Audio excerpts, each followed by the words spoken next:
दोस्तों, हमारी सेहत का दारोमदार हमारे दिल पर मबनी है। ये हमारी बॉडी का अहम ऑर्गन है। जब ये सही तरीके से वर्क करता है तो इससे पूरी बॉडी में ब्लड फ्लो भी ठीक रहता है। लेकिन जब हार्ट कमज़ोर पड़ जाता है तो इससे दिल की संगीन बीमारियां पैदा होने लगती हैं। इस सूरत हाल में हार्ट पेन भी महसूस होने लगता है, जो आपका जो है हार्ट अटैक की तरफ ले जाता है। दिल की बहुत सी बीमारियां जो है चांसेस बढ़ जाते हैं जब आपकी बॉडी में बैड कोलेस्ट्रॉल बहुत ज़्यादा बढ़ जाता है। इससे खून का बहाव भी बंद हो जाता है, जिसके नतीजे में हार्ट जो है ब्लड को पंप करने में प्रॉब्लम का सामना करना पड़ता है। इससे हार्ट फ्लोर के चांसेस भी बढ़ जाते हैं और हाई ब्लड प्रेशर की बीमारी भी ऐसे ही सूरत हाल में पैदा होती है जब आपका दिल कमज़ोर पड़ जाता है।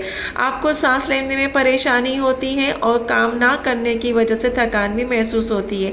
ऐसे में ये लोग जो अनहेल्दी डाइट जिसमें बहुत ज़्यादा तली हुई चीज़ें होती है, इस मसाले का ज़्यादा इस्तेमाल करते हैं, उनको बहुत परेशानियों का सामना करना पड़ता है। ये चीज़ें आपको बैड कोलेस्ट्रॉल की तरफ ले जाती हैं। गार्लिक यानी कि लहसुन हार्ट को प्रमोट करने के लिए बहुत मुफीद होता है। ये दिल की नालियों में कोलेस्ट्रॉल को कम करने के अलावा हाई ब्लड प्रेशर को भी कंट्रोल करता है। इसके लिए आपने एक लहसुन की जो कली है उसका इस्तेमाल करना है 1 गिलास के पानी के साथ, और इस तरह करने से आपके बॉडी में जो है वो ब्लड सेल्स भी हेल्दी रहते हैं। इसके अलावा आप जो है बादाम भी इस्तेमाल कर सकते हैं। बादाम जो है कोलेस्ट्रॉल को कम करने के लिए बहुत मुफीद है।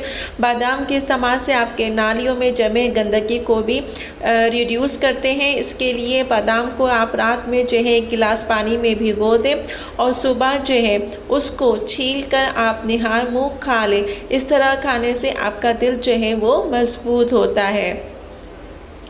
उसके बाद जो है फिर आपने क्या करना है, इसको भी आपने अपने डाइट में शामिल करना है।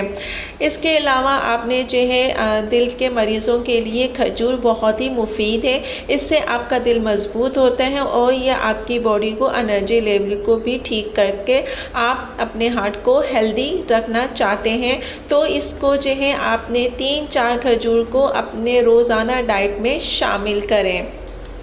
इससे आपका दिल बहुत मजबूत और सेहतमंद रहेगा। ये खजूर जो है दिल की बीमारियों के अलावा भी दीगर बीमारियों में भी इस्तेमाल किया जाता है। उसके बाद है ग्रीन टी हमारे दिल को सेहतमंद रखने के लिए इफ़ेक्टिव का काम करती है और इसको पीने से आपका मैदा भी ठीक रहता है और वो ठीक तरीके से काम करता है। तो मेरी इन तमाम बताई हुई रेमेडी को जो है गौर से सुनिए और इस पे ज़रूर अमल कीजिएगा। इंशाअल्लाह आपको ज़रूर फ़ायदा होगा।